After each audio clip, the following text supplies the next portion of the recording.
आने दी। Yes ma'am. चलो, तो ये रैंडम फॉरेस्ट के बारे में कंसेप्ट हमने पढ़ा था, और उसके बारे में मैंने वो जो वीडियो सो कॉल्ड ऑडियो ही केवल उसका रिकॉर्ड कर कर अपलोड वर्क कर दिया है ना मूडल पर। तो थोड़ी आइडिया तो आ ही गई है यस मैम। कि जैसे रैंडम फॉरेस्ट है, एक मशीन लर्निंग का बहुत ही अच्छा टेक्निक है। उसके बाद में रैंडम फॉरेस्ट जो एल्गोरिदम है वो सुपरवाइज मशीन लर्निंग एल्गोरिदम है। और फॉरेस्ट जो होता है, जैसे कि जब मैंने पढ़ाया था तो मैंने बताया था कि फॉरेस्ट किससे बना होता है। तो फॉरेस्ट बना होता है, कई सारे पेड़ होते हैं, प्लीज। उसमें ट्रीज होते हैं। तो अब ये जो ट्रीज़ है, रैंडम फॉरेस्ट का मतलब ऐसा है कि जैसे हमने बहुत बार ये देखा है ना, डिसीजन ट्री के बारे में देखा है, उसके पूरे डिटेल्स हमने पढ़े हैं, बहुत सारे उसके एग्जांपल्स भी पढ़े हैं। तो ये जो डिसीजन ट्री है, ये डिसीजन ट्री मैंने यहाँ पर बाइनरी डिसीजन ट्री निकाला हुआ है।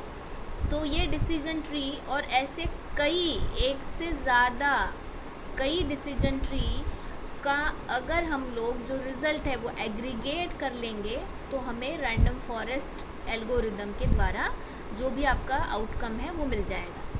तो इसे हम बैगिंग टेक्निक बोलते हैं। बैगिंग टेक्निक, तो बैगिंग टेक्निक का मतलब पता है क्या है? बैगिंग का मतलब होता है, पता है कल अगर आपने देखा होगा या फिर सुना होगा, वो बैगिंग से क्या समझा है आपने?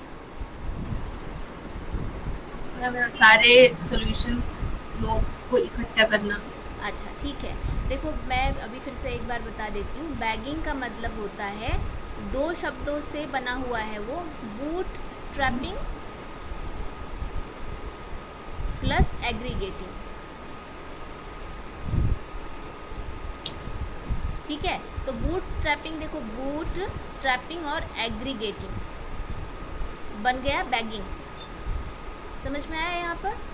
Yes ma'am. हाँ, तो ये पता है जब हम लोग वर्ड फॉर्मेशन का, आपने अगर वीडियो देखा होगा तो वर्ड फॉर्मेशन का कौन सा है वो एग्जाम्पल है, ब्लेंडिंग वाला, यस मैम। जिसमें कि ब्रेकफास्ट और लंच ब्रंच बन जाता है, वैसे बूट स्ट्रैपिंग एग्रीगेटिंग बैगिंग बन जाता है ये। हाँ, ये लिंग्विस्टिक्स के टर्म्स में मैं बता रही हूँ आपको। अभी फिर से आप वापस आ जाइए मशीन लर्निंग पर। तो मशीन लर्निंग में ये जो बूट स्ट्रैपिंग और एग्रीगेटिंग फंक्शन है, या फिर बूट स्ट्रैपिंग क्या होता है, इसे समझने के लिए हमें एक छोटा सा हम लोग उदाहरण लेंगे। तो देखो, एक उदाहरण ऐसा है कि मान लो मुझे कई सारे इमेज डिटेक्ट करने हैं। इमेज डिटेक्ट करने हैं तो इमेजेस में क्या करना है, मुझे एप्पल के इमेजेस डिटेक्ट करने हैं। तो मैं क्या करूँगी, उन इमेजेस के, बहुत बड़ा डेटाबेस है, बहुत सारा हो सकता है, लैक्स ऑफ इमेज हो, थाउजेंड्स ऑफ इमेज हो। तो ये जो लैक्स ऑफ इमेज है, बहुत सारे इमेजेस का डेटाबेस है, इमेज डेटाबेस है। तो इमेज डेटाबेस से मैंने क्या किया है, थोड़ा सा उसको अलग अलग अलग अलग मैंने सैम्पल कर लिया है। सारे के सारे जो डेटाबेस है उसको मैंने छोटे छोटे टुकड़ों में बांट दिया है, सैम्पल कर लिया है। उस चीज़ को हम एक तरीके से बूटस्ट्रैपिंग बोलेंगे। अब बूटस्ट्रैपिंग करने के बाद में हम क्या करेंगे, उस इमेज का एक अलग सा जो डेटाबेस हमने बनाया है, या फिर अलग सा एक सैम्पल सेट बनाया है, उस सैम्पल सेट का हम डिसीजन ट्री निकालेंगे। तो डिसीजन ट्री आपको पता ही है क्या है, सुपरवाइज मशीन लर्निंग एल्गोरिदम है। उसके साथ ही डिसीजन ट्री में क्या होता है, गिनी इंडेक्स और एंट्रोपी जैसे टेक्निक्स काम आते हैं। मुझे लगता है अभिषेक आए हैं, राइट? मैं एक बार इसे थोड़ा सा ये करके उनको एंटर करवा देती हूँ।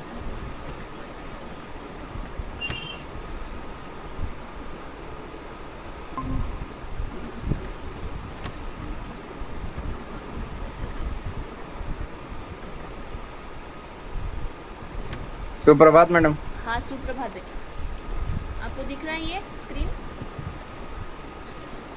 Yes ma'am. तो यही हम लोग थोड़ा रिवाइज कर रहे थे रैंडम फॉरेस्ट के बारे में। तो ऐसे कई हमने क्या किया है, यहाँ पर इमेजेस का डेटाबेस लेके बहुत सारे सैम्पल बना लिए हैं, बहुत सारा सैम्पल डेटा हमारे पास में है। और अब इसके द्वारा हम लोग डिसीजन ट्री बनाएंगे। तो डिसीजन ट्री 1, फिर डिसीजन ट्री 2, इस तरीके से हम बनाएंगे बहुत सारे डिसीजन ट्री, कई सारे डिसीजन ट्री होंगे। तो ये डिसीजन ट्री का जो भी आउटपुट होगा, मान लो कि ये आउटपुट है कि उसमें बोलता है कि ये फल का जो इमेज है वो एप्पल है। फिर दूसरा आउटपुट होगा जिसमें कि फल का इमेज जो है वो मेजॉरिटी ऑरेंज बोल रहा है। तीसरा होगा जो बोल रहा होगा बनाना है। चौथा होगा फिर से एप्पल है। पांचवा एप्पल है। तो इससे एक समझ में आ गया ना कि एप्पल, ऑरेंज, यहाँ पर बनाना, फिर एप्पल, फिर से एप्पल। तो हर डिसीजन ट्री का जो रिज़ल्ट है वो हमें यहाँ पर एंड में प्रोसेस के बाद मिल रहा है। तो ये डिसीजन ट्री का जो रिज़ल्ट है एग्रीगेट कर दिया हमने। यहाँ पर देखो, हमने ये सारा का सारा एग्रीगेट कर लिया और एग्रीगेशन में हमें ये पता चला कि मैक्सिमम रिजल्ट किसका है, मैक्सिमम कौन सा डिटेक्ट हो रहा है फल। हाँ, बता सकते हैं? एप्पल। तो फाइनली हमारा क्या डिटेक्ट हो गया? एप्पल ही डिटेक्ट हो गया। ये आपका रैंडम फॉरेस्ट का रिज़ल्ट होगा। ठीक है, तो हम इसे बैगिंग टेक्निक बोलेंगे।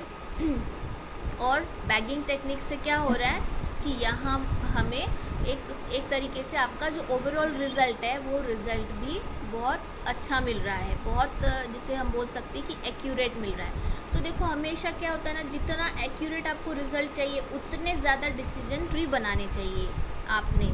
ये बात जस्टिफाई हो रही है आपको? आप समझ पा रहे हैं इसे कि ये कैसे होना चाहिए? ज़्यादा से ज़्यादा डिसीजन ट्री, ज़्यादा से ज़्यादा अच्छा और सटीक रिज़ल्ट। इस मेरा जो ये वक्तव्य है, क्या इसे आप स्पष्ट कर सकते हैं?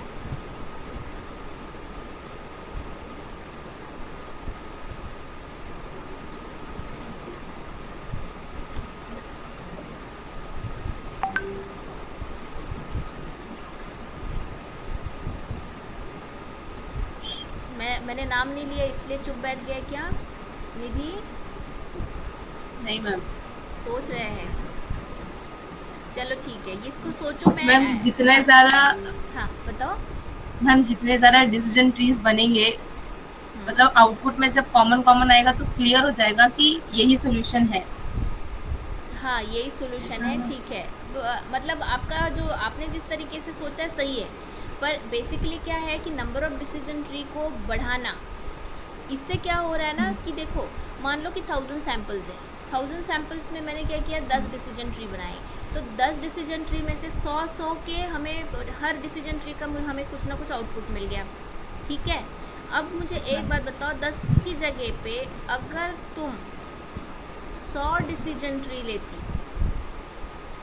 10 की जगह पर 100 डिसीजन ट्री लेती, तो हमारा हर डिसीजन ट्री 10-10 ही सैंपल का होगा। 10 सैंपल का होने की वजह से क्या होगा कि उसका जो रिज़ल्ट है, उसकी जो एंट्रोपी कैलकुलेशन है और उसका जो मेजॉरिटी ऑफ डिसीजन आने वाला है वो बहुत क्लियर होगा। मतलब उसमें कंपटीशन नहीं होगी वो डिसीजन में।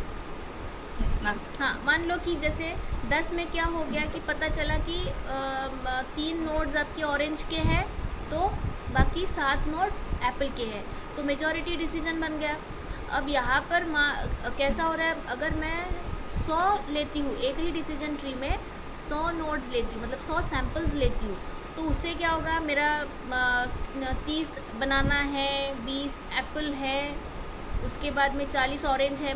देखो स्कैटर्ड हो रहा है ना रिजल्ट यहाँ पर। जितने ज़्यादा हम सैंपल इकट्ठा करेंगे और डिसीजन ट्री बनाएंगे तो बड़ा सा, एक तो बड़ा सा बन जाएगा, लेवल ज़्यादा हो जाएगी, और उससे एक चीज़ पता चल जाएगी कि रिज़ल्ट भी स्कैटर्ड है। फिर आखिरी में हमें क्या करना पड़ेगा, किसी ने, मतलब एंट्रोपी किसी न किसी की कम आएगी, मतलब इन्फॉर्मेशन गेन ज़्यादा आएगा, और उस इन्फॉर्मेशन गेन के हिसाब से हमें फाइनल नोड डिसाइड करना पड़ेगा कि भैया ये इधर है, ये ऑरेंज वाला ही वो फाइनल बता रहा है।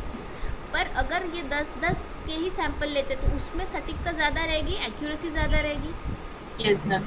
हाँ, तो इसीलिए ज़्यादा डिसीजन ट्री अगर बनते हैं तो उससे एक चीज़ पता चल जाती है कि आपके डिसीजन में, मतलब फाइनल रैंडम फॉरेस्ट का जो हमारा रिज़ल्ट है उसमें भी एक्यूरेसी आती है, उसमें भी जिसे हम बोल सकते हैं कि बहुत अच्छे से करेक्ट रिज़ल्ट हमें मिलता है। ठीक है, तो अब ये आगे की स्लाइड आप देख रहे हैं यहाँ पर, ये सारा कल उस दिन हमने पढ़ाया था। जैसे कि देखो रैंडम फॉरेस्ट जो मल्टीपल डिसीजन ट्रीज़ है और फिर उसके बाद में वो मर्ज होता है। अब यहाँ पे ये जो रैंडम फॉरेस्ट है सेम जैसे कि डिसीजन ट्री में हमने देखा कितने प्रकार के डिसीजन ट्री थे। डिसीजन ट्री, निर्णय वृक्ष, हमारे क्लासिफिकेशन और रिग्रेशन, क्लासिफिकेशन डिसीजन, हाँ क्लासिफिकेशन ट्री और रिग्रेशन।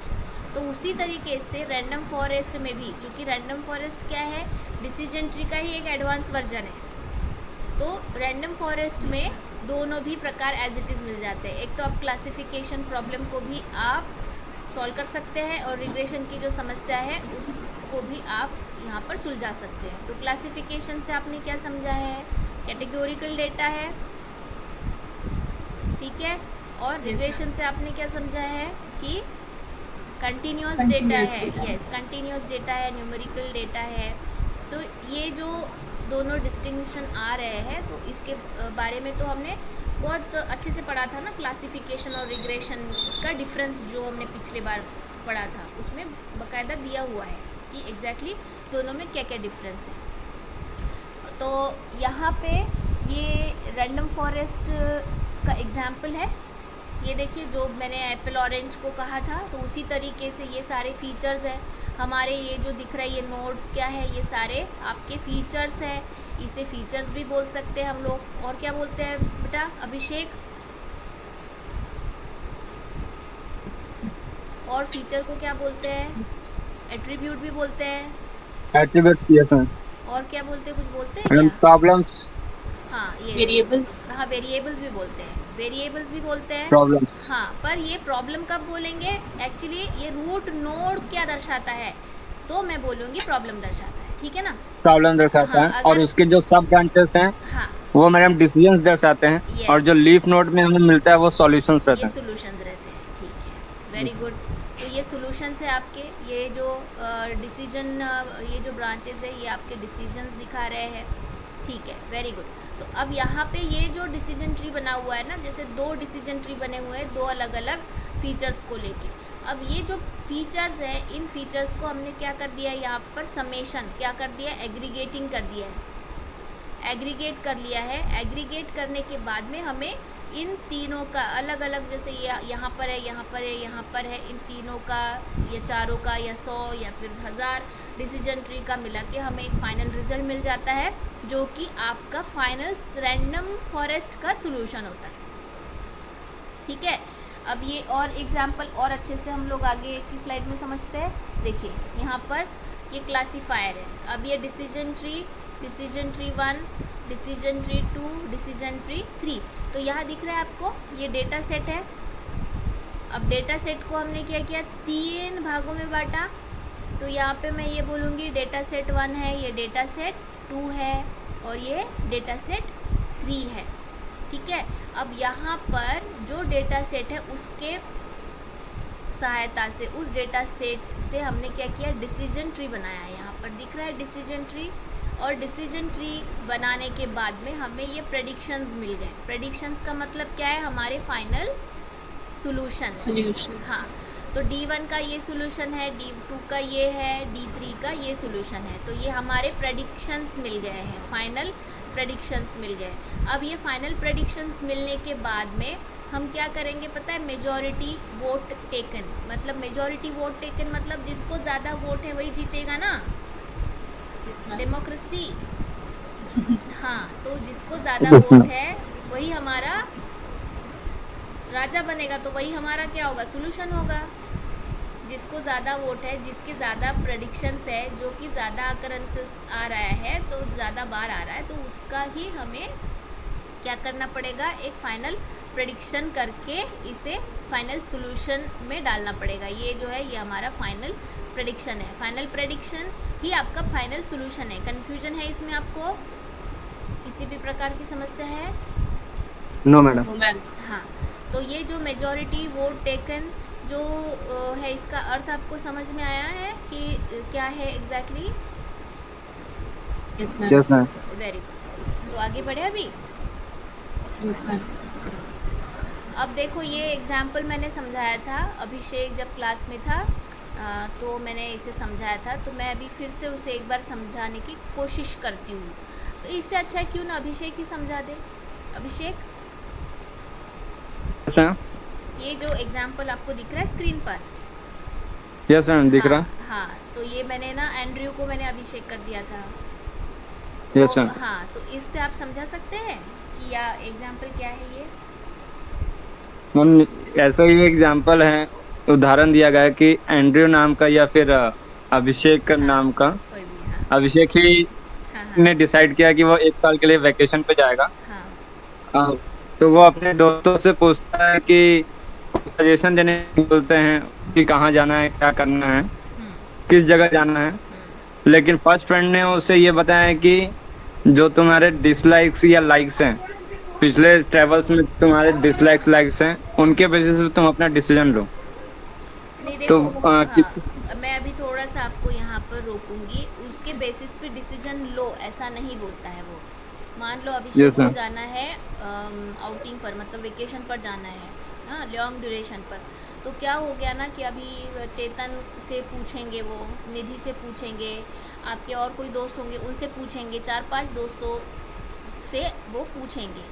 तो क्या हो गया कि सब जो दोस्त है उनको अभिषेक का स्वभाव, उसके चॉइसेस के बारे में पता है, ठीक है, कि वो कहाँ जाना चाहता है, उसे क्या पसंद है, उसे माउंटेनियरिंग पसंद है या उसे बोटिंग पसंद है या उसे जंगल सफारी पसंद है, ये उन दोस्तों को पता है। तो फिर क्या है कि वो जो दोस्त है वो अपना दिमाग लड़ाएंगे कि अरे पिछले साल तो हम बोटिंग पे गए थे, बहुत मज़ा आया था, अभिषेक ने एंजॉय किया था, उसको उसने तो बहुत अच्छा से, वो स्विमर भी है। तो वो जो दोस्त है वो क्या कहेगा कि भैया तुम ना ये ऐसी जगह जाओ जहाँ पर समुंदर है या फिर जहाँ पर अच्छा खासा लेक वगैरह उस काइंड ऑफ है। पर फिर भी क्या है कि वो जो दोस्त है वो ये भी सोचेगा कि अभी तो बारिश का मौसम चल रहा है, मैं ऐसे कैसे उसको बता दूं कि जाओ भाई कूद पड़ो। बारिश के मौसम में कोई जाता है क्या ऐसे बोटिंग वगैरह के लिए, घूमने के लिए? नहीं जाते हैं, है ना।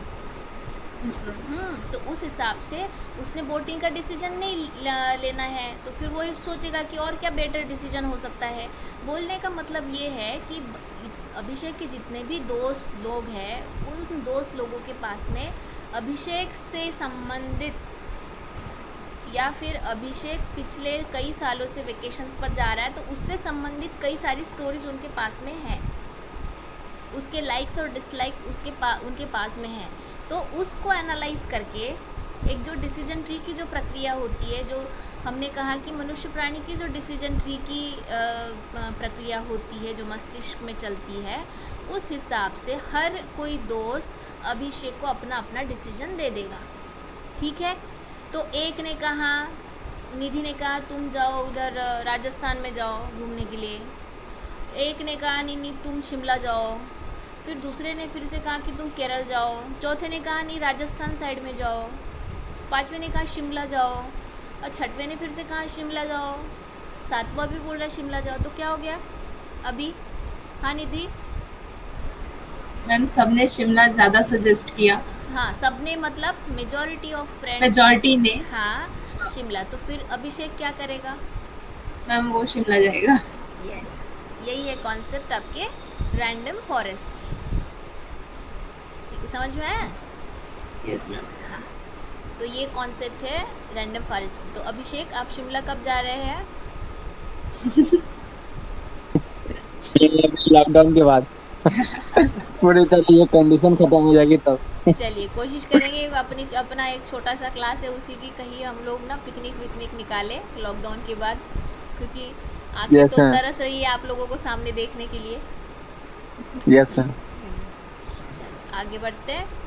तो ये जो है एक सीधा मैं उस डायग्राम पर ही आती हूँ। ये मैंने अभी बता दिया है आपको, अभी जो हमने पिछला डिस्कशन किया था, जो उदाहरण लिया था, तो ये जो उदाहरण है ये उदाहरण वही है कि बहुत सारे इमेजेस है, बहुत सारे फलों की इमेजेस है, हमें क्या करना है, डिटेक्ट करना है, उसमें डिटेक्ट करना है इमेज। तो देखो ट्री 1 ट्री 2 ऐसा कर करके ट्री n, तो कोई जो क्लास होगा उसमें बनाना डिटेक्ट होगा, दूसरे में बनाना होगा, तीसरे में और कोई ऑरेंज होगा, चौथे में पाइनएप्पल होगा, पांचवे में एप्पल होगा। तो ऐसा कर करके, जैसे देखो यहाँ पर 3 आकृतियाँ, 3 ट्री तो आपको दिख ही रहे हैं ना, ये डिसीजन ट्री है।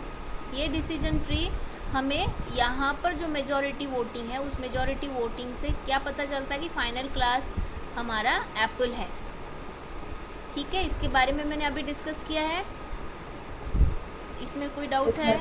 हाँ, वो ये भी एक एग्जांपल है। इसकी जो पिछली वाली स्लाइड है वो उसी के बारे में बता रहा है कि ट्रेनिंग डेटा सेट में हमारे बहुत सारे जो फ्रूट्स है, पाइनएप्पल्स और इस तरीके के मान लो इमेज है, जो कि हमारा ट्रेनिंग डेटा सेट है, एप्पल, पाइनएप्पल, मैंगोज़। और फिर जो रैंडम फॉरेस्ट है वो क्या करेगा, इसको हम इसे सबसेट में डिवाइड करेगा। ये जो आपका पूरा सेट है, इस सेट को छोटे छोटे सेट्स में डिवाइड कर देगा, सब सेट्स में डिवाइड कर देगा। ठीक है, अब ये जो सब सेट्स है उस पर हमने क्या करना है, हमने ईच एंड एवरी सबसेट का क्या करना है, बनाना है डिसीजन ट्री। ठीक है, ये भी आपका डिसीजन ट्री। तो ऐसा कर करके आपके n डिसीजन ट्री बनेंगे, और ये n डिसीजन ट्री जो है वो आपकी पर्टिकुलर सॉल्यूशन होंगे, फाइनल सॉल्यूशंस हमें बता देंगे। तो हमें ये देखना है कि मेजॉरिटी ऑफ वोटिंग हमारा क्या है, मेजॉरिटी वोटिंग सिस्टम हमारा क्या बोलता है। अगर वो बोलता है कि मेजॉरिटी ऑफ आपके सॉल्यूशंस एप्पल है, तो ओवरऑल हम रैंडम फॉरेस्ट को एग्रीगेट करके हम क्या कहेंगे कि हमारा फाइनल प्रेडिक्शन क्या है, एप्पल है। अगर बनाना है तो आपका फाइनल प्रेडिक्शन क्या होगा, मतलब मेजॉरिटी वोटिंग अगर बनाना है तो क्या होगा, आपका फाइनल प्रेडिक्शन बनाना होगा। Is it very simple to understand? हमारा Yes, ma'am. फाइनल जो प्रेडिक्शन Yes, है, ma'am. हाँ, या फिर हम जिसे हमने सोल्यूशन बोला है, ठीक है, फाइनल प्रेडिक्शन या फिर हमारा फाइनल सोल्यूशन बनाना ही होगा। ठीक है, तो ये वही चीज़ यहाँ पर दिखाई गई है डायग्राम के द्वारा। इसमें कोई समझने वाली बात तो नहीं दिख रही है, समझ में आया ही होगा। Yes, ma'am. Yes, ma'am. बच्चे आप बड़े होनहार और प्यारे बच्चे हैं, तो समझ में आया होगा आप लोगों को। ठीक है, तो ये खैर एक ऐसा है कि हम थोड़ा सा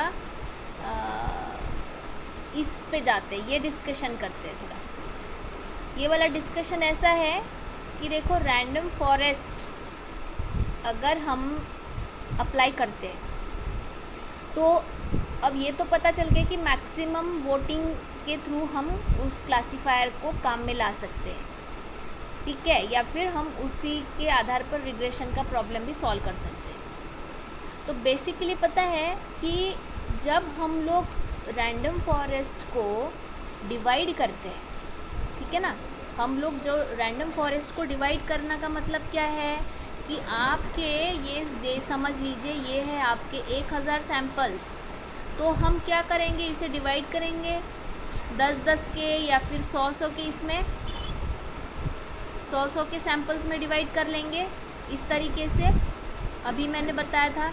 पर क्या है कि यहाँ पर एक प्रश्न ये आता है कि हम डिवाइड करेंगे तो इसका तो कोई फिक्स होना चाहिए ना, रूल ऑफ थंब होना चाहिए, कोई दिशा निर्देश होना चाहिए उसके लिए कि हम डिवाइड करेंगे तो कैसे करेंगे। तो ट्रेनिंग और ये सारा जो डेटा है ना आपका, ये सारा ट्रेनिंग डेटा है, ये हमेशा ध्यान में रखो। ये जो ओरिजिनल जो आपका डेटा है जिस पर आप मॉडल बिल्ड कर रहे हैं या फिर आपका हाइपोथेसिस बना रहे हैं, ठीक है, मॉडल, हाइपोथेसिस, और क्या मैंने एक और शब्द उपयोग में किया लाया था, याद है आपको? फंक्शन है ना। हाँ, तो ये जो मॉडल, हाइपोथेसिस आप यहाँ पर करना चाहते हैं, तो ये जो आपका जो डेटा है, दिस इज ट्रेनिंग डेटा। अब ये ट्रेनिंग डेटा जो होता है ना, वो हमें किस तरीके से डिवाइड करना होता है। जैसे मैंने यहाँ पे तो रफली बोल दिया कि 100-100-100 में डिवाइड, मतलब ये आपका ये क्या है, ये पूरा सेट ऑफ कंप्लीट सैम्पल है, सेट ऑफ सैम्पल्स, पर ये जो है ये आपके सब सैम्पल्स हैं, ठीक है ना। तो ये जो सब सैम्पल्स है इसको हमें डिवाइड करना है। तो हमने तो बोल दिया 100-100 में करो भाई, पर एक्चुअली जो रूल ऑफ थंब होता है, जो बराबर जिसे हम बोल सकते हैं ना कि एक एक्यूरेट तकनीक होती है, तो वो इस तरीके से होती है। देखो ये जो है, ये क्लासिफिकेशन अगर हमें करना है तो हम क्या करेंगे, स्क्वायर रूट ऑफ पी लेंगे, but square root of P क्या है आपका, पी जो है वो आपका नंबर ऑफ कॉलम्स है। ये यहाँ पर दिखाइए, देखिए यहाँ लिखा भी हुआ है, P is a number of columns. और रिग्रेशन अगर कर रहे हैं आप, तो रिग्रेशन में आप क्या करेंगे, आपका जो p/3 इस तरीके से आप कैलकुलेट करेंगे। तो मुझे अभिषेक आप बताइए, क्लासिफिकेशन आपको करना है, 1000 सैम्पल है, क्या करेंगे बेटा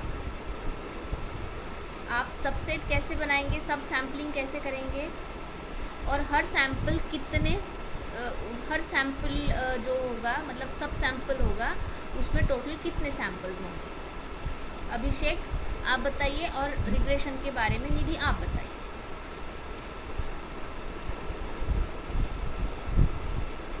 यस मैम, बता रहे।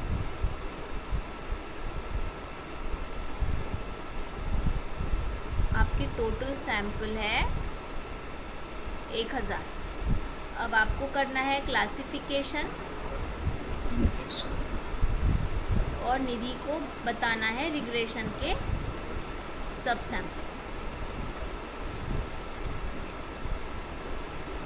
मैम रिग्रेशन के लिए जो सब सैंपल कॉलम्स होंगे वो 1000 डिवाइडेड बाय 3 करने पड़ेंगे। एग्जैक्टली 1000 डिवाइडेड बाय 3 करने पड़ेंगे। हाँ, तो दैट्स 333.333333। Yes yes. और मैडम अभिषेक, क्लासिफिकेशन के लिए 10 टाइम्स रूट 10 हो जाएगा, जो हमारी स्प्लिटिंग जो करनी पड़ेगी, क्लासिफिकेशन नंबर ऑफ कॉलम्स जो रहेंगे हमारे, हाँ वो स्क्वायर रूट ऑफ 10,000 रहेगा, 1000 रहेगा। हाँ जो आंसर होगा 10 टाइम्स रूट 10 आएगा, जो वैल्यू होगी 10 इंटू देखो square root of that's somewhere around 31 ma'am. हाँ यस, सम अराउंड 31। यस क्योंकि देखो ना, जैसे हमने यस मैम 31 है। 31 ही होगा। अब हाँ, ये रूट करो 10 ना, की वैल्यू 3.162 होती है मैडम, हाँ यस इस 900 तो प्लस 31 होगी। तो इस तरीके यस से मैम। तो ये जो आपका है ना 31 होगा, दैट इज़ फाइन। अब ऐसा है कि एक क्या होता है, बहुत बार 31 है तो कभी कभी फुल नंबर हमारा नहीं आता है, स्क्वायर रूट में कभी ऐसे होता है ना कि कंप्लीट नहीं आता, तो जो उसकी जो नियरेस्ट वैल्यू उसे हम लोग राउंडेड कर सकते हैं, कोई प्रॉब्लम नहीं। मैम 30 कर लेते हैं इसको फिर। हाँ करो, 30 करो, पर उससे क्या होगा ना कि जैसे ज़्यादा राउंड अप करोगे तो ज़्यादा ठीक रहेगा, क्योंकि उससे क्या है ना, एक सैम्पल मिस होने का चांस बनता है। तो यस मैम। हमें जो डेटा है ना वो मिस नहीं करना है, हर डेटा को प्रोसेस करना है, हर डेटा को एनालाइज करना ही करना है।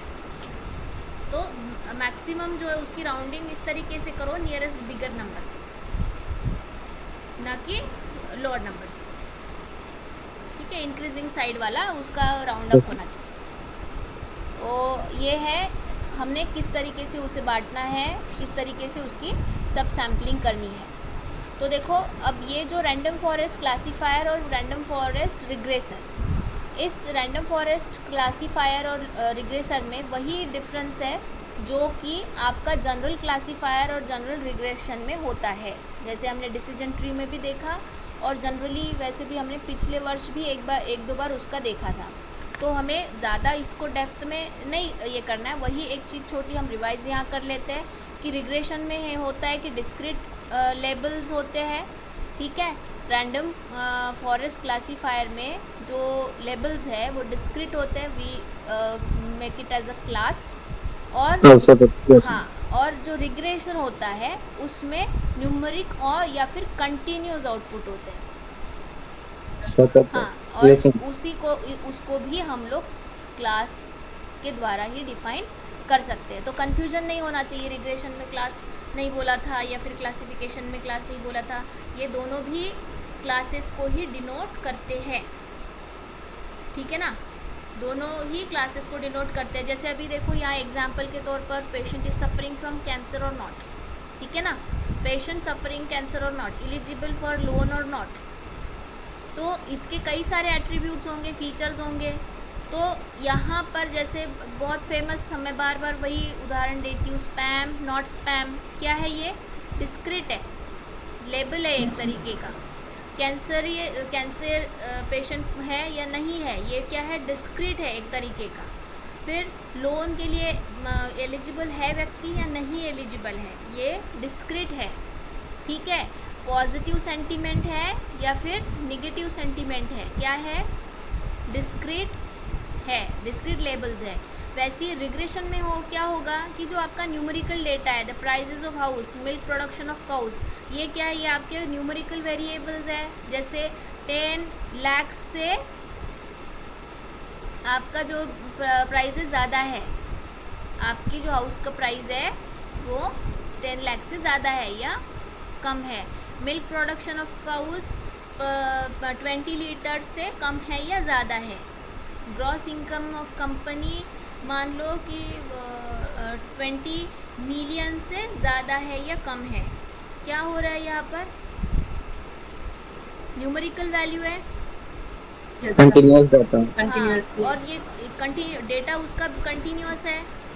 yes, ma'am. यस जो मैम। जो एक्चुअल डेटा है वो कंटिन्यूस है। फिर हम क्या कर रहे हैं ना, हम अगर डिसीजन ट्री लेंगे या रैंडम फॉरेस्ट लेंगे तो हम उसको कहीं ना कहीं किसी भी रूप में उसे कहीं तो भी हम तोड़ देंगे कि इससे कम है या इससे ज़्यादा है। आ रही बात ध्यान में? जैसे कि इनकम 10,000 से कम है Yes, या ma'am. ज़्यादा है, ठीक है। फिर उसके बाद में हमने लोकेशन लिया, फिर उसके बाद में और पता नहीं बाकी सारे एट्रीब्यूट्स लिए। तो ये है, ये रिग्रेशन का एग्जाम्पल, जहाँ पर आपका जिसे हम बोलेंगे कि इस तरीके से प्रेडिक्शन होता है।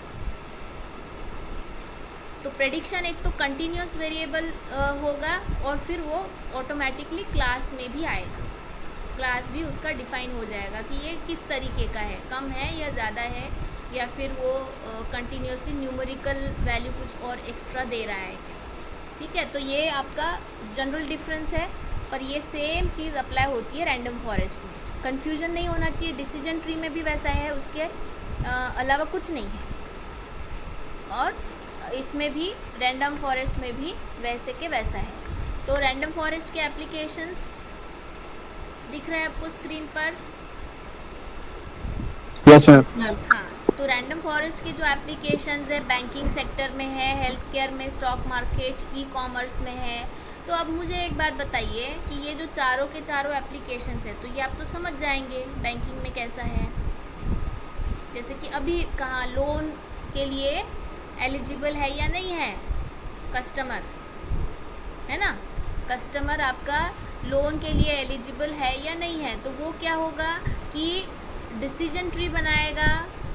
बहुत सारा डेटा आपसे रिलेटेड डेटा बैंक के पास होता है, और फिर आपकी हैबिट्स होती है, आप किस तरीके से पिछला लोन है आपने उसका पेमेंट किस तरीके से किया है, आपके सोर्स ऑफ इनकम क्या है, आपकी लायबिलिटीज़, और मतलब आपने और कहीं से लोन लिया है क्या, आपकी प्रॉपर्टी टोटल, आपकी प्रॉपर्टी कितनी है, आपके पास मॉर्गेज के लिए क्या क्या है अवेलेबल, ये सब चीज़ें हैं। तो ये जो है, ये इससे पता चल जाता है कि आप लोन ले सकते हैं, मतलब लोन के लिए आप एलिजिबल है या नहीं है, या फिर आप फ्रॉड कर सकते हैं क्या। तो ये रैंडम फॉरेस्ट से पता चल जाता है कि ये मॉडल बराबर काम करेगा या नहीं करेगा। बैंकिंग सेक्टर में इसका एप्लीकेशन होता है। फिर दूसरा है हेल्थ केयर। अभी हमने कहा ना कैंसरियस है या नहीं कैंसरियस है, ये हो गया। उसके बाद में आपके पास में अगर जैसे हमने वो कोविड वाला ये दिया था ना अभिषेक, मैंने कोविड का क्या एग्जाम्पल दिया था, याद है आपको पिछले क्लास में? मैडम कोविड पेशेंट बढ़ रहे हैं कि नहीं, ये सब ना कोविड पेशेंट बढ़ रहे हैं नहीं बढ़ रहे हैं, ये तो मैंने दिया था। पर इसमें रैंडम फॉरेस्ट में मैंने ये कहा था कि देखो वैक्सीनेशन लगवाने के बाद में लोग हैप्पी है या नहीं है, ये हेल्थ केयर से ही तो है ना, याद है? टीका लगवाने के बाद में निधि आप हैप्पी है या नहीं है, ये हमें जानना है। तो अब हम क्या करेंगे कि जो जितने भी लोगों ने टीका लगवाया उनके बहुत अलग अलग तरीके के अनुभव है। अब उन अनुभवों के आधार पर हम लोग क्या करेंगे, रैंडम फॉरेस्ट मॉडल करेंगे, उसके कई डिसीजंस ट्री बनाएंगे। करोड़ों लोगों ने वैक्सीनेशन किया है पर सभी का एक जैसा, सभी हैप्पी है क्या? ज़रूरी नहीं है। No ma'am. उसमें से हो सकता है कि 30, मैं ये बोलूँगी 20% लोग जो है वो दुखी है कि अरे भैया हम अच्छे खासे तो थे, क्यों वैक्सीनेशन ले लिया, बुखार आ गया। पर 80% लोग जो है वो हैप्पी है क्योंकि थोड़ा बुखार तो आया है पर फिर भी वो महसूस कर रहे हैं कि नहीं हम लोग सुरक्षित हैं।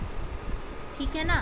तो अब ये जो 80% लोग बोल रहे हैं कि नहीं हम लोग सुरक्षित हो गए, तो ये क्या बताता है आपको? फाइनल डिसीजन, आपको फाइनल सोल्यूशन या फिर आपका फाइनल प्रेडिक्शन क्या है कि मेजॉरिटी ऑफ लोग जो है वो खुश महसूस करेंगे, वो अपने को सुरक्षित महसूस करेंगे। सही बात है?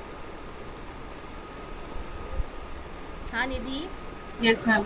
हाँ, तो ये बात ये समझ में आई बेटा। रैंडम फॉरेस्ट से हम लोग इससे ढूंढ सकते हैं, पता कर सकते हैं कि टीका लगवाने के बाद में आप खुश रहेंगे या नहीं रहेंगे। मान लो आपने टीका नहीं लगवाया पर फिर भी कोई हमने तो पहले से मॉडल को ट्रेनिंग दे के रखा हुआ है।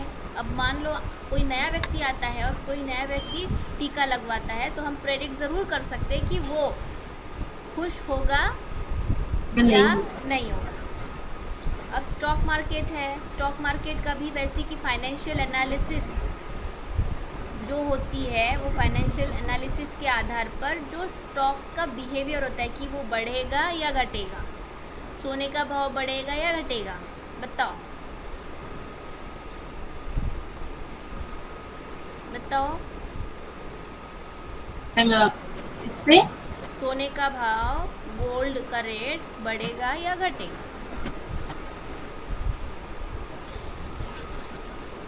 हाँ निधि बताओ।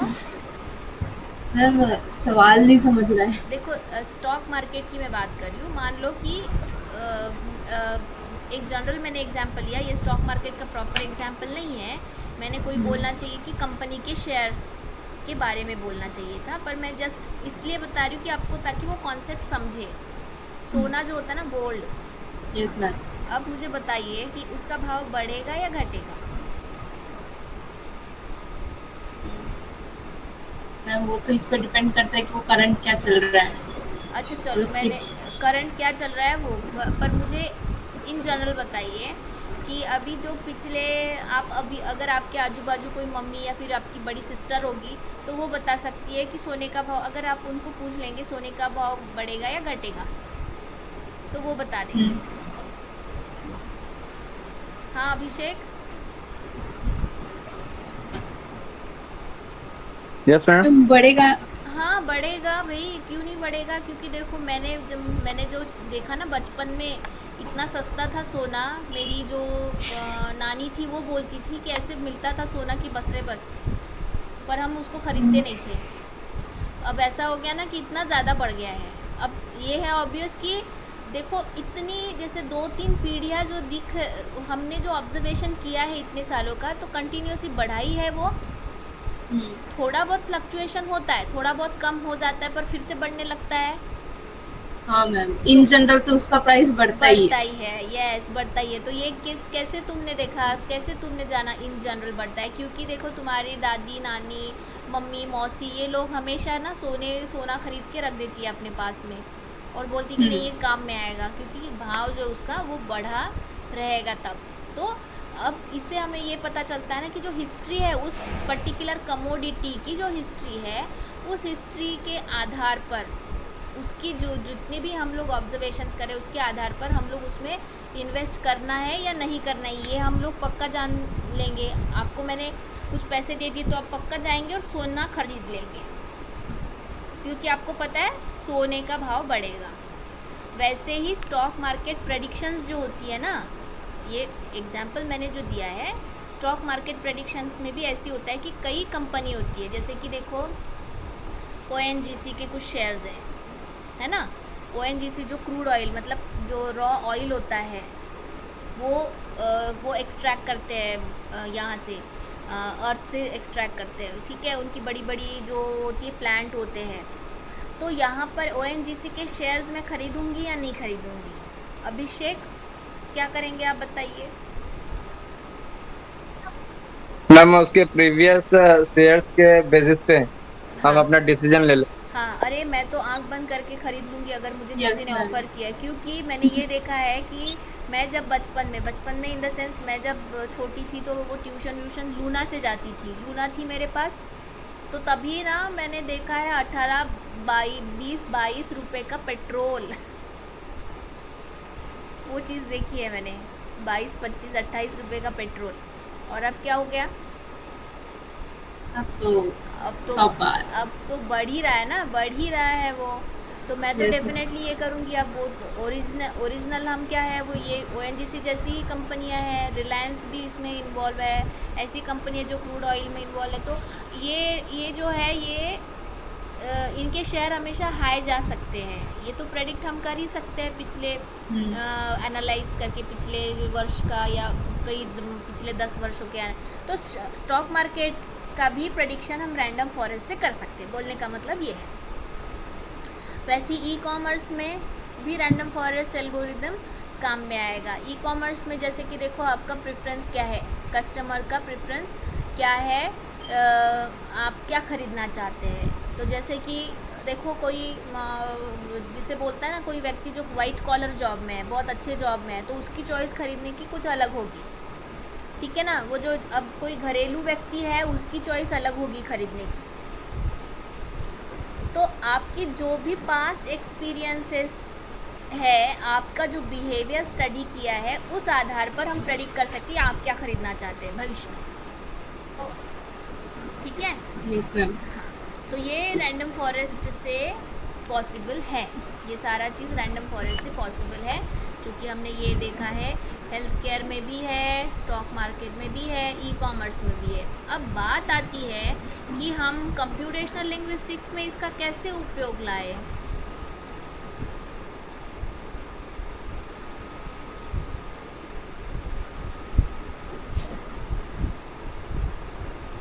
ठीक है, ये बहुत बड़ा सवाल है जो कि मैं आपसे पूछ रही हूँ और आपको इसका जवाब ढूंढना है। तो ये देखो, कंफ्यूजन होना नहीं है। कंप्यूटेशनल लिंग्विस्टिक्स आप बोल सकते हैं, इसे टेक्स्ट एनालिटिक्स भी बोल सकते हैं।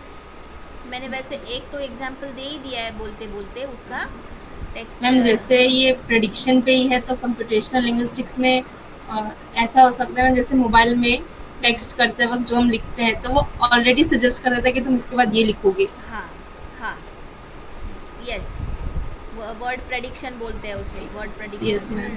तो वो भी हम रैंडम फॉरेस्ट से कर सकते हैं।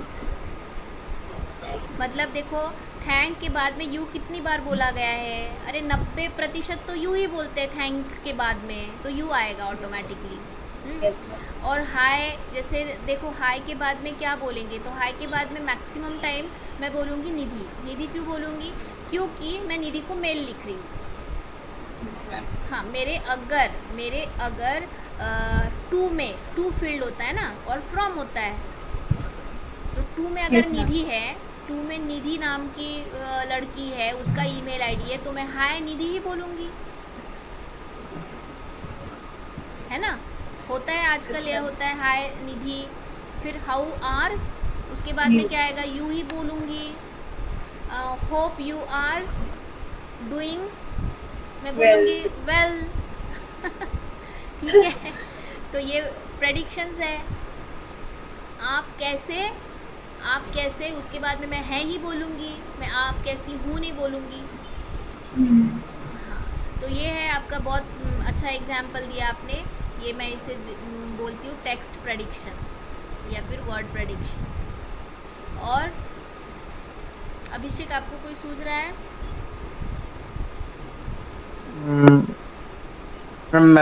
मैथमेटिकल में स्टैटिस्टिक्स बोल सकते हैं। ना, कंप्यूटेशनल लिंग्विस्टिक्स में मुझे बताओ कि उसका एप्लीकेशन क्या हो सकता है।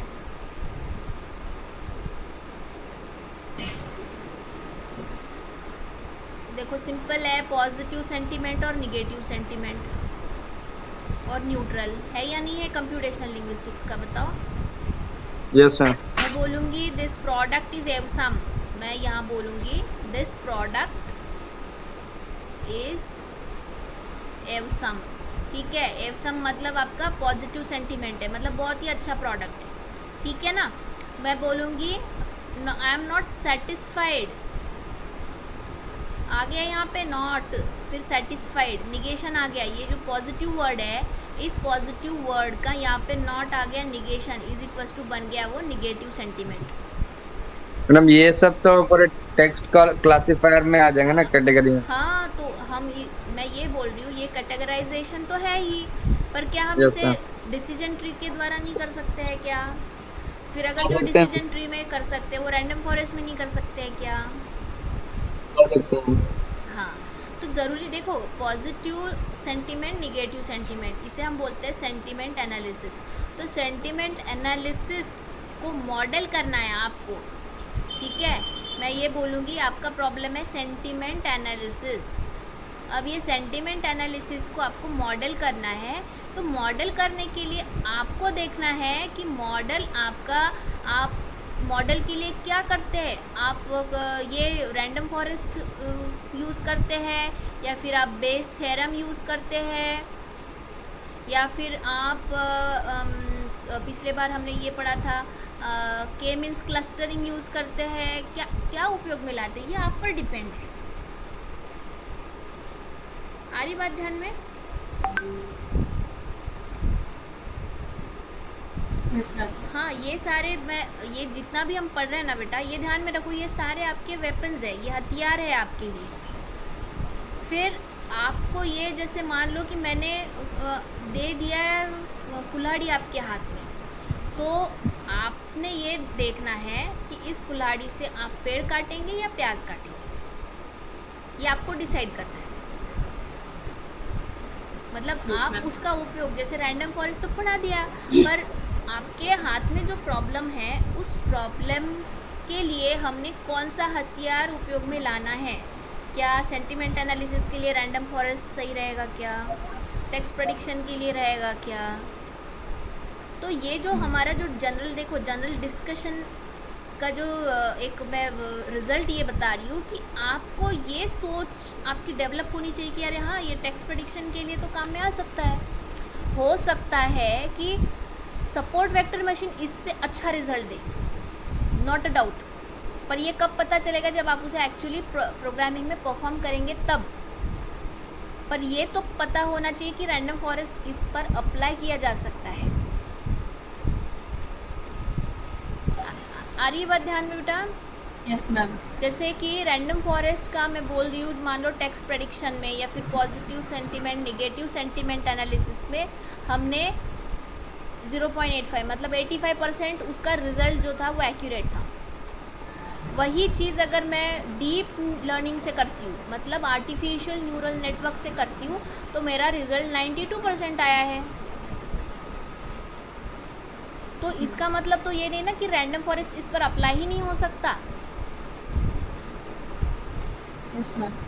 हो सकता है, पर उसका जो रिज़ल्ट है वो इससे कंपैरेटिवली कम है, ठीक है? इससे कम है, इसका 92 और इसका 85% है।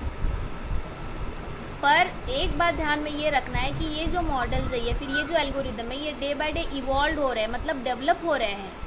इसे धीरे धीरे और विकसित किया जा रहा है, मतलब इसमें छोटे छोटे नए अल्टरेशंस करके इसे और भी रोबस्ट बनाया जा रहा है। हो सकता है कि डीप लर्निंग में 92 आए और उसमें और कुछ हम लोग अगर ऐसी कुछ चीज़ें इम्प्लीमेंट करें तो 94% रिजल्ट आया भविष्य में। तो हम क्या कहेंगे, ये रेगुलर डीप लर्निंग जो है, रेगुलर न्यूरल नेटवर्क से अच्छा है ये एडवांस वाला न्यूरल नेटवर्क।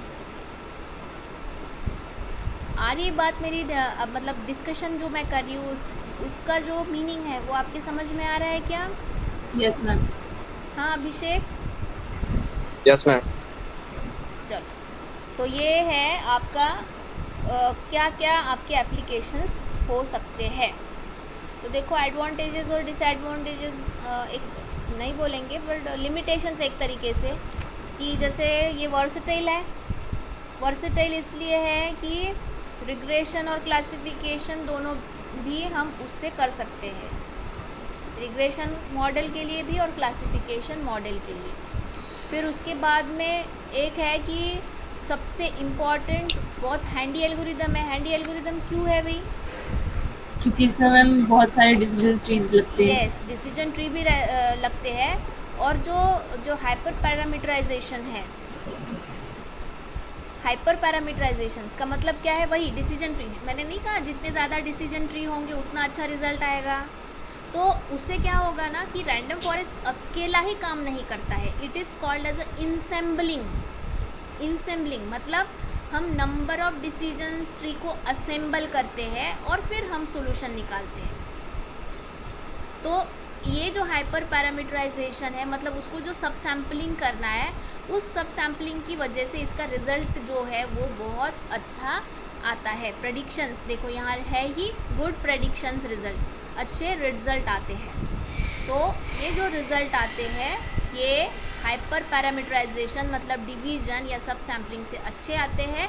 इस वजह से हम बोल सकते हैं कि ये बहुत हैंडी भी है डिवाइड एंड कॉन्कर जैसा। और दूसरा एक ये है कि यहाँ पर बहुत बार जो क्लासीफायर होता है ये ओवरफिट नहीं होता है। ओवरफिटिंग अंडर फिटिंग हमने देखा है, याद होगा आपको ओवरफिटिंग Yes, ma'am. का। यस, ओवरफिटिंग और अंडर फिटिंग। यस हाँ, तो अंडर फिटिंग, ओवर फिटिंग और फिर ये बेस्ट फिट। तो हमेशा हमें देखना है कि मॉडल हमारा क्या होना चाहिए, बेस्ट फिट होना चाहिए।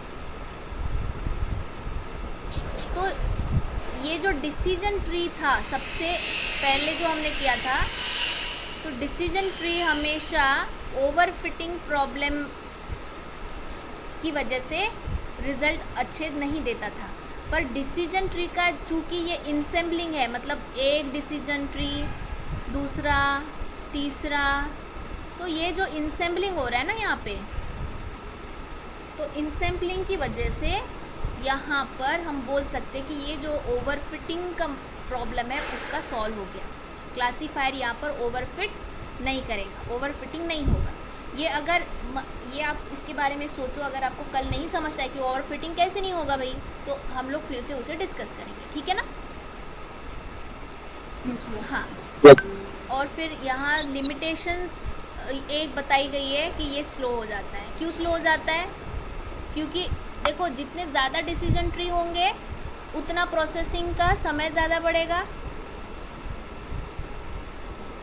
और Yes, ma'am. उसके बाद में वो स्लो हो जाएगा। और बहुत बार ये होता है ना कि जैसे ये जो स्लो होने की वजह से कई रियल टाइम एप्लीकेशंस के लिए ये फेवरेबल नहीं होता है, अप्रोप्रिएट नहीं होता है, ठीक है ना। Yes, ma'am. और आफ्टर ऑल रैंडम फॉरेस्ट हमारा प्रेडिक्टिव मॉडलिंग टूल है और ये डिस्क्रिप्टिव टूल नहीं है। डिस्क्रिप्टिव मॉडलिंग हम नहीं करते हैं इससे, तो इस वजह से ये जो डिस्क्रिप्टिव मॉडलिंग के लिए हमें और कोई बाकी एल्गोरिदम्स जो है उसे ढूंढना पड़ेगा। डिस्क्रिप्टिव मॉडलिंग के लिए हम बाकी कोई एल्गोरिदम्स उसको यूज़ में ला सकते हैं, पर रैंडम फॉरेस्ट को केवल और केवल प्रेडिक्टिव मॉडलिंग के लिए ही काम में ला सकते हैं, ठीक है। Yes, ma'am. तो 2-3 चीज़ें मैंने बताई है एडवांटेजेस में कि वर्सटाइल है, बहुत हैंडी है और फिटिंग का प्रॉब्लम उसमें नहीं है। नहीं और उसका लिमिटेशन क्या है कि वो स्लो हो जाता है क्योंकि बहुत कई डिसीजन ट्री उसको प्रोसेस करने पड़ते हैं। और ये केवल और केवल प्रेडिक्टिव मॉडलिंग टूल है। हाँ, यस हाँ, एक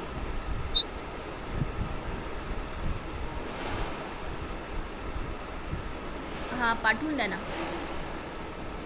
हाँ,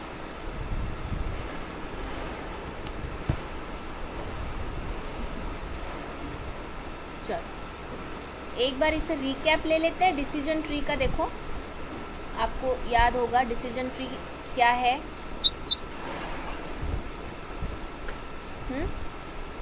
ये दिख Yes, रहा है ma'am. डिसीजन ट्री हमने बनाया है कि आपका कस्टमर कौन सा फ़ोन लेगा, कौन सा मोबाइल फ़ोन ख़रीदेगा। तो जैसे मान लो कि सबसे पहले प्राइस ऑफ फ़ोन, ये रूट नोड, फिर उसके बाद में उसकी रैम है, अगर उसके रैम के बाद में फिर वो बोलेगा इंटरनल स्टोरेज कितना है ना। फिर ये सब अगर क्राइटेरिया बराबर से आते हैं तो उसको आप खरीदो, नहीं तो मत खरीदो। ये डिसीजन ट्री का सिंपल एग्जांपल है। इसमें कोई डाउट है बेटा? No ma'am. No madam. Good, ठीक है। तो अब ये है आपके डिफरेंसेस, डिसीजन ट्री में डिफरेंसेस। तो इसे मैं ना शेयर कर दूंगी, और शेयर करने के बाद में हम लोग इसके बारे में कल 5 मिनट में डिस्कस करेंगे। आप ही मुझे बताएंगे, क्योंकि अभी देखो मैंने रैंडम फॉरेस्ट पूरा बता दिया है, और आखिरी के जो 2 स्लाइड्स थे उसमें डिसीजन ट्री का जस्ट रिव्यू बता दिया है कि क्या है। तो यस मैम। हाँ, तो अभी आपको ये इसका जो डिफरेंस है वो खुद से ढूंढना है, इसे पढ़ना है, और इसके अलावा भी कुछ आपको दिखता है, उस समझ में आता है, तो हम लोग कल की कक्षा में उसकी चर्चा करेंगे, ठीक है ना? Yes ma'am. चलो, ठीक है। ये इस रेफरेंसेस का लिस्ट है।